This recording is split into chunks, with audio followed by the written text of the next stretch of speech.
mengajak kita untuk merenungkan satu topik, yaitu bersaksi dalam situasi pandemi. Bagian firman Tuhan yang mau saya bacakan ialah dari Kisah Rasul 1 ayat 8 dan juga Matius pasal 5 ayat 13 dan 14. Demikianlah firman Tuhan. Kisah Rasul pasal 1 ayat 8, tetapi kamu akan menerima kuasa kalau Roh Kudus turun ke atas kamu, dan kamu akan menjadi saksiku di Yerusalem dan di seluruh Yudea dan Samaria dan sampai ke ujung bumi. Kemudian dari Matius pasal 5 ayat 13 dan 14, demikianlah firman Tuhan, kamu adalah garam dunia, tetapi kalau garam itu menjadi hambar, dengan apa ia akan diasinkan? Dia tidak berguna sama sekali selain untuk dibuang dan diinjak-injak oleh manusia. Kamu adalah terang dunia. Kota yang terletak di atas bukit tidak dapat disembunyikan. Saya ingin mengajak kita sebentar untuk melihat teks ini.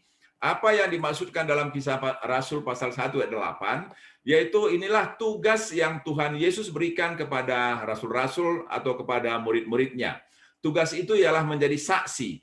Apa yang dimaksud dengan menjadi saksi di sini, yang kemudian dijelaskan oleh rasul terutama Rasul Yohanes ialah apa yang dilihat, didengar langsung oleh para rasul yang dilakukan oleh Tuhan Yesus, itulah yang mereka saksikan kepada dunia. Yaitu tentang apa yang dilakukan oleh Tuhan Yesus, dan bahkan tentang kematiannya di atas kayu salib, dan juga tentang kebangkitannya. Itu yang terutama, tentang kebangkitan itu yang disaksikan oleh Rasul Petrus dalam Kisah Rasul pasal 2. Jadi inti dari Kisah Rasul pasal 1 ayat 8 tentang kamu akan menjadi saksiku ialah ini tanggung jawab, ini kewajiban, ini tugas yang Tuhan berikan kepada murid-murid untuk menjadi saksi di tengah-tengah kehidupan.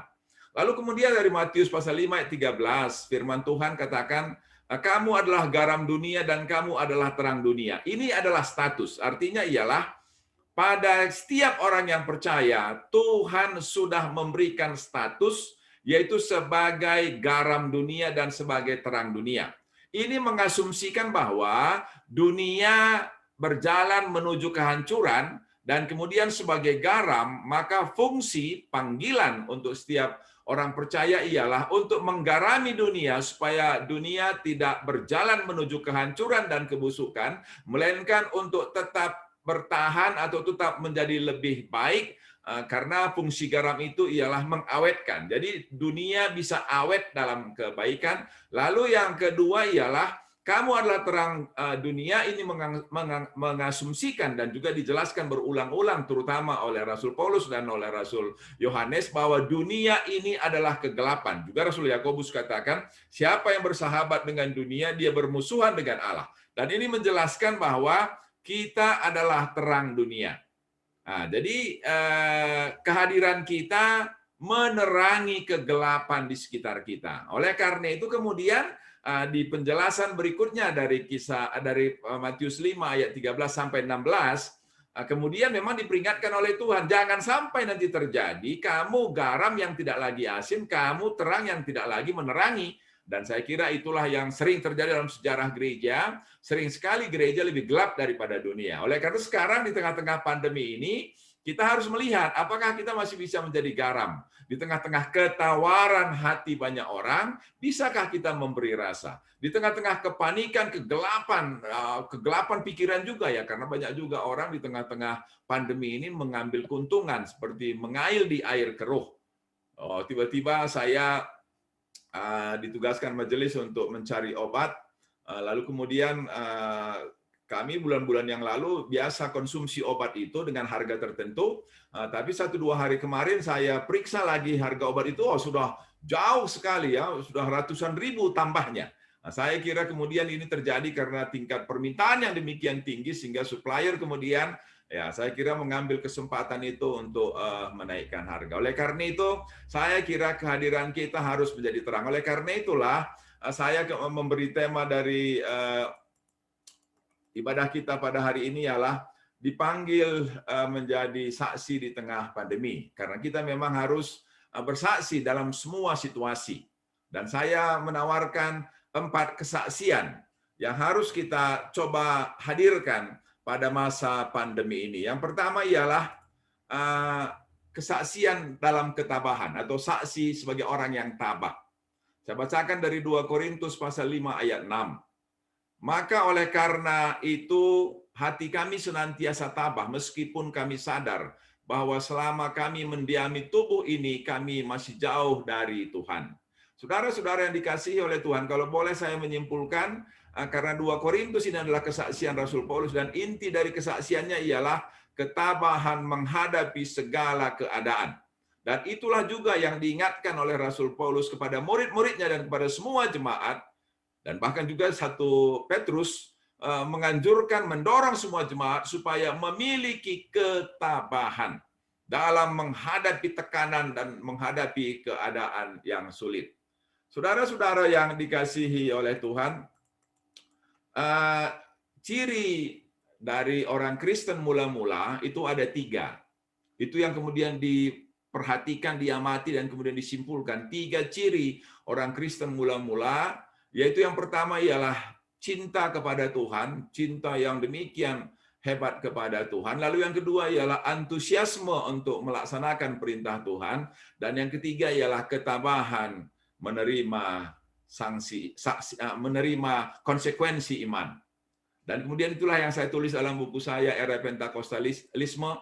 Saya lihat dalam era-era yaitu ketika orang-orang Kristen mengalami kemajuan yang demikian hebat, ya misalnya seperti masa Bapak Rasuli, kemudian saya lihat ada masa Nestorianisme, ada masa Pietisme, dan sekarang saya mengharapkan bahwa ini masa Pentakostalisme, yaitu cirinya ialah selalu kalau kekristenan demikian maju, maka kelihatan sekali di situ yang menonjol ia cinta kepada Tuhan, bukan memahami Tuhan, tapi cinta kepada Tuhan. Yang kedua ialah antusiasme, ya entheos itu ya, Tuhan di dalam, dan memberikan semangat untuk melakukan firman Tuhan, mengutamakan Tuhan. Dan yang ketiga ialah tabah menerima konsekuensi iman. Oleh karena itu sekarang ini saya lihat kita dipanggil lah untuk menunjukkan ketabahan iman di tengah-tengah banyak orang yang rapuh. Maka kita dipanggil oleh Tuhan menjadi saksi Tuhan yang tampak dari ketabahan kita. Saya selalu terkesan ketika tahun 48 orang-orang Karo karena agresi militer Belanda yang kedua mengungsi kemudian ke Aceh.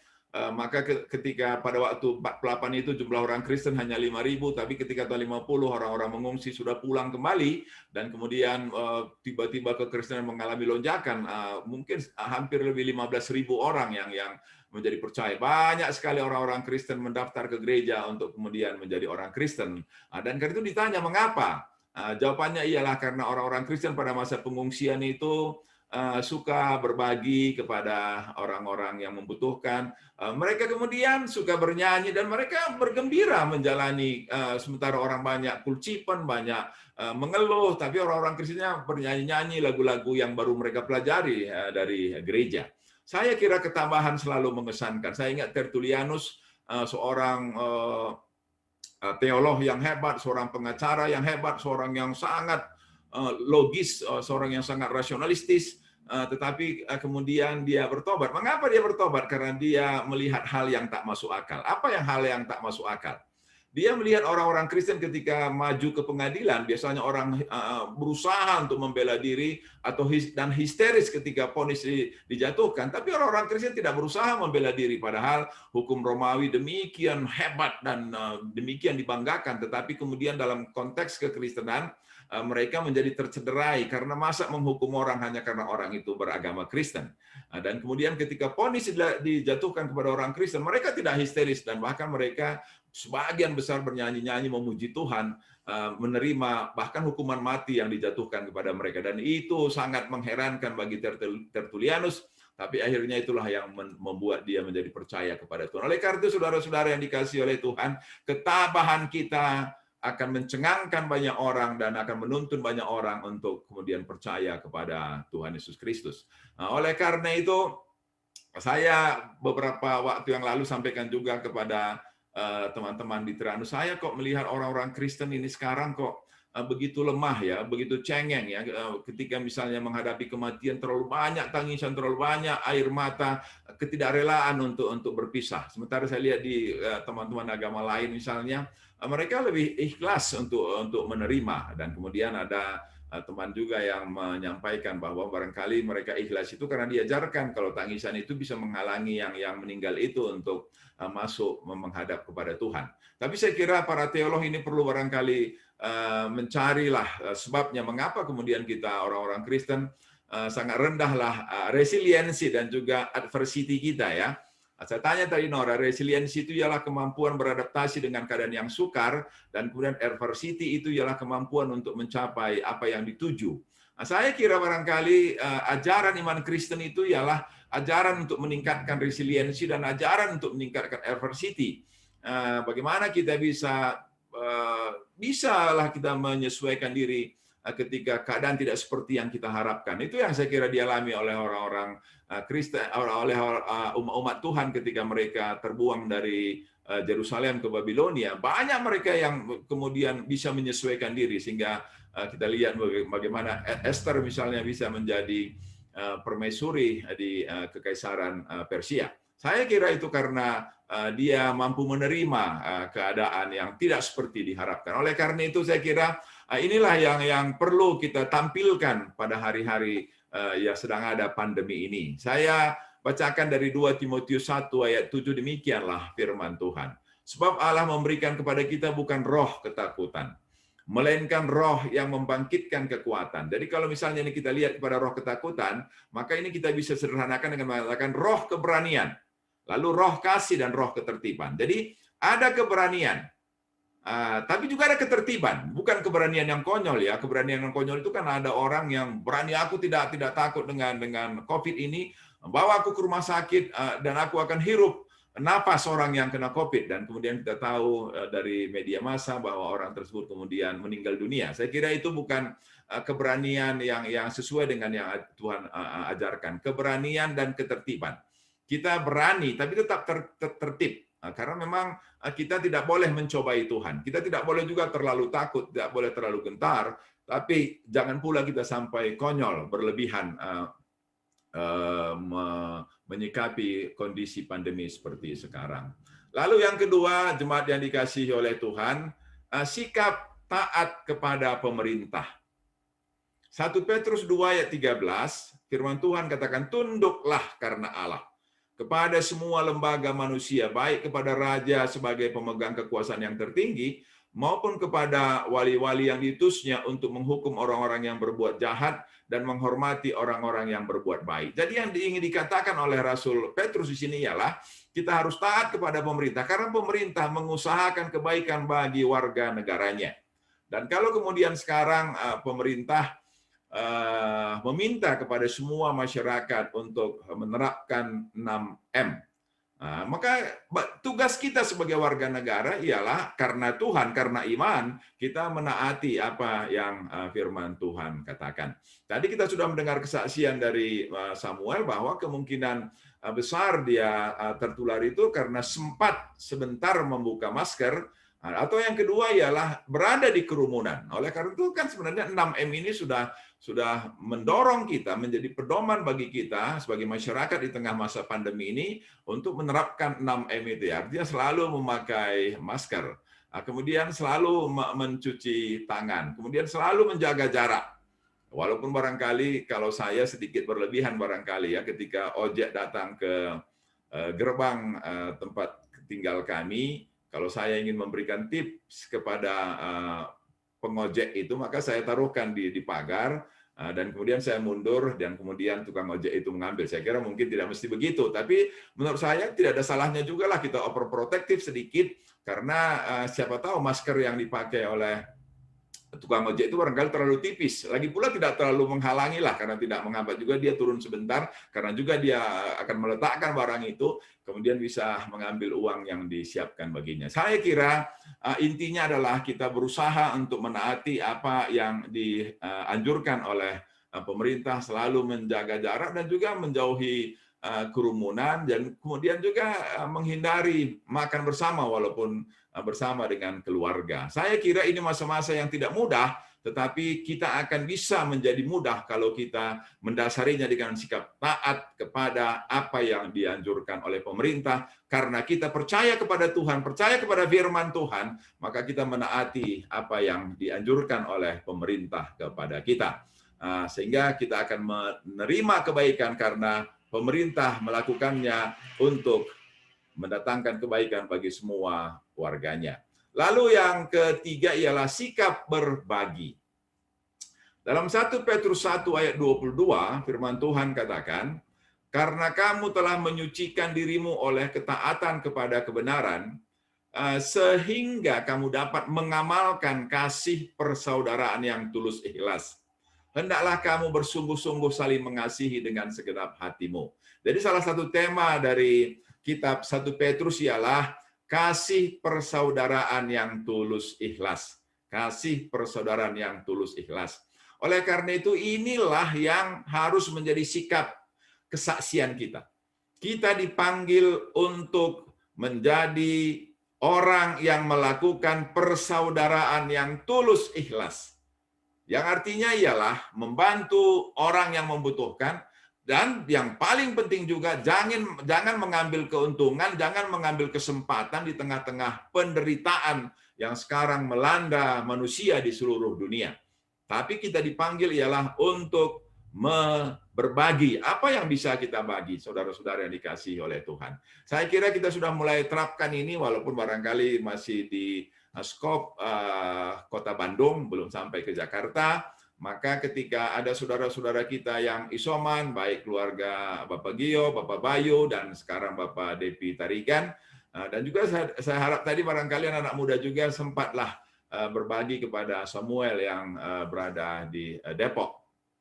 Setiap hari ada pribadi-pribadi, kemudian juga sektor-sektor, kemudian kaum bapak juga ikut ambil bagian. Saya kira ini adalah latihan bagi kita, walaupun masih seperti kata Rasul Paulus dalam Galatia pasal 6, masih dalam lingkungan gereja kita saja, barangkali nanti bisa lebih meluas lagi ke lingkungan masyarakat di sekitar kita. Kita berbagi bagi orang-orang yang barangkali bekerja pada kita. Misalnya kami sudah 2 bulan tidak lagi yang biasa bekerja di rumah, tidak lagi kami minta datang ke rumah, tapi gajinya penuh tetap diberikan, dan bahkan rutin juga kita berikan kalau ada sembako, kalau ada apa yang bisa dibantu untuk bisa membuat keluarga ini tetap bisa bertahan hidup. Karena tentu dalam situasi sekarang suaminya juga tidak bekerja, dia juga tidak bisa bepergian, tidak bisa juga bekerja, tentu dia membutuhkan keperluan kehidupan sehari-hari. Oleh karena itu kita diminta untuk berbagi. Tidak waktunya sekarang untuk menyimpan, tidak waktunya sekarang untuk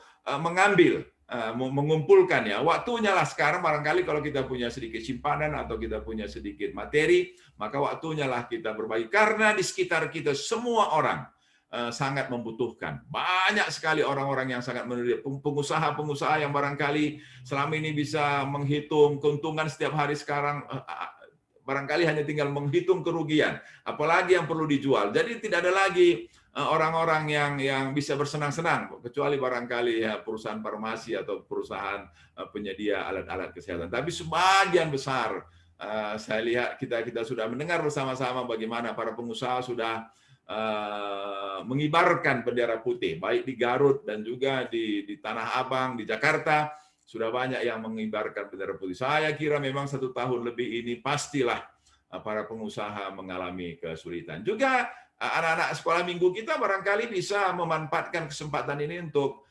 membuat video atau membagi cerita kepada teman-teman sekolah atau ke teman-teman yang lain. Barangkali mereka sepi, barangkali juga mereka bersedih kalau ada anggota keluarga mereka yang sakit. Saya kira inilah waktunya kita bersaksi dengan peduli.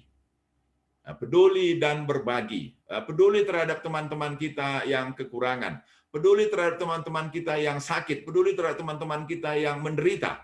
Dan kita bisa bercerita, bisa berbagi, apa yang kita bisa sampaikan, supaya teman-teman kita bisa dikuatkan, diteguhkan, menjalani, karena hari-hari ke depan pun kita belum tahu pasti. Hari ini sudah harusnya berhenti PPKM darurat atau PPKM level 4, besok katanya akan ditinjau. Tapi kalau melihat jumlah yang terinfeksi corona, kelihatannya ini akan diperpanjang. Itu berarti akan lebih lama lagi banyak orang menderita. Oleh karena itu, saudara-saudara yang dikasihi oleh Tuhan, kita dipanggil untuk berbagi. Ini perintah, dan bukan hanya perintah, tapi ini esensi kita, ini keberadaan kita. Saya diciptakan oleh Tuhan sebagai garam dan terang. Maka saya harus hadir sebagai garam dan terang. Dan Tuhan memberikan tugas kepada saya untuk menjadi saksi. Dan salah satu tugas kesaksian itu ialah peduli dan berbagi, menerapkan persaudaraan yang tulus ikhlas. Oleh karena itu saya kira gereja harus berada di garis depan untuk menunjukkan kepada masyarakat dunia bahwa gereja diajarkan oleh firman Tuhan untuk peduli dan untuk berbagi. Dan kitalah semua duta-dutanya, pribadi-pribadi yang menjadi duta Tuhan, duta gereja, menunjukkan kepedulian dan menunjukkan sikap berbagi atas orang-orang yang ada di sekitar kita. Lalu yang keempat, jemaat yang dikasihi oleh Tuhan, kesaksian yang keempat yang harus kita lakukan ialah sikap berdoa. Firman Tuhan katakan dalam 1 Petrus pasal 4 ayat 7. Kesudahan segala sesuatu sudah dekat. Karena itu kuasailah dirimu dan jadilah tenang supaya kamu dapat berdoa. Rasul Petrus sedang mengatakan di tengah-tengah penderitaan, di tengah-tengah ancaman, di tengah-tengah kesulitan, orang bisa panik. Dan kalau orang sudah panik, maka tidak bisa berdoa. Oleh karena itulah maka diminta kepada penerima surat 1 Petrus ini supaya mereka tenang. Dan ketika mereka tenang, mereka bisa berdoa. Ada teman yang membagi WA dengan mengatakan demikian. Vaksin melindungi 65%. Kalau tambah masker menjadi 90%. Kalau tambah menjaga jarak menjadi 98%. Dan kalau ditambah dengan doa menjadi sempurna. Jadi doa itu ialah penyempurna. Maka kita akan sudah mengikuti vaksin, lalu juga memakai masker double, lalu kemudian menjaga jarak, tapi tetap itu belum sempurna. Maka yang menyempurnakan ialah doa. Sekarang saya kira orang tidak bisa lagi mengandalkan pikirannya.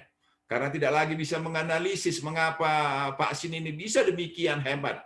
Saya kira kalaupun ada analisis, ada pendapat-pendapat, ada pengamatan-pengamatan, tetap saja itu tidak menyelesaikan persoalan. Oleh karena itu, doalah yang kita sampaikan kepada Tuhan, supaya semua pengambil kebijakan, Tuhan berikan hikmat agar bisa mengambil kebijakan dengan baik, dan juga semua masyarakat yang masih juga belum bisa menerapkan protokol kesehatan, supaya Tuhanlah yang memberikan roh ketaatan kepada seluruh masyarakat, agar bisa menerapkan protokol kesehatan, sehingga dengan demikian pandemi ini akan bisa segera berlalu di tengah-tengah negeri kita. Karena kita sebagai warga negara tentu malu juga lah kalau kemudian pandemi di Asia, Indonesia menjadi episentrumnya. Tentu ini menjadi satu hal yang saya kira menyedihkan. Oleh karena itulah kita sebagai warga negara dan sebagai orang yang beriman dipanggil untuk menjadi saksi Tuhan. Bagaimana kita bisa menjadi saksi Tuhan? Maka kita sudah belajar tadi bahwa ada 4 kesaksian yang harus kita lakukan. Yang pertama ialah kita harus tabah. Kalau kita pun takut, bagaimana dengan orang-orang di sekitar kita? Kita harus tabah, tetapi kita tabah berani, tapi dengan tertib. Artinya mengikuti aturan yang berlaku. Jangan terlalu takut, tapi juga jangan abai atau jangan kemudian ceroboh. Karena kecerobohan itu bisa menjadi sumber malapetaka dalam kehidupan kita. Dan yang kedua ialah kita taat kepada pemerintah. Apa yang pemerintah anjurkan kita ikuti dengan baik. Karena kalau kita tidak ikuti, siapa yang kita ikuti? Dengarkan berita-berita langsung dari apakah WHO atau Satgas Nasional atau Satgas Daerah. Jangan dengarkan hoax-hoax yang bisa menjauhkan kita dari jalan kebaikan. Tetapi dengarkanlah apa yang dianjurkan oleh pemerintah, dengarkanlah, bacalah apa yang diumumkan oleh pemerintah, sehingga kita bisa mendapatkan kebaikan. Dan kemudian mari kita saling berbagi. Saudara-saudara, barangkali Tuhan izinkan pandemi demikian lama, kalau masih ada orang-orang percaya yang kikir, ya itu disebutkan dalam Korintus itu ya. Orang kikir itu tidak akan masuk kerajaan surga. Barangkali ini waktunya kalau masih ada sifat kikir, sifat egois pada diri kita untuk dikikis. Sehingga kita kemudian bisa menjadi orang yang dipakai oleh Tuhan menjadi saluran berkat, menolong orang lain, memperhatikan orang lain, dan memberi kepada orang lain dengan apa yang ada pada kita. Dan kemudian yang keempat ialah berdoa. Barangkali kita sudah belajar banyak lah dari perjanjian lama dan perjanjian baru dalam keadaan-keadaan kritis yang kemudian dilakukan oleh umat Tuhan, apakah oleh Daud, apakah oleh Salomo, apakah oleh Esther, dan juga Rasul dan juga Tuhan Yesus ketika di Taman Getsemani itu ialah doa dan puasa. Barangkali kalau masih ada di antara kita yang juga belum ikut dalam doa dan puasa setiap hari Jumat, inilah waktunya supaya kita kuat menghadapi keadaan yang demikian rupa. Kalau dikatakan vaksin itu akan membuat antibodi, akan membuat orang lebih kuat menghadapi virus, maka doa dan puasa akan membuat orang lebih kuat lagi menghadapi tantangan kehidupan. Karena Tuhan akan memperlengkapi, Tuhan akan semakin menguatkan melalui doa dan puasa yang kita lakukan. Oleh karena itu, jemaat yang dikasihi oleh Tuhan, mari kita melakukan apa yang Tuhan perintahkan, menjadi saksi di situasi pandemi ini.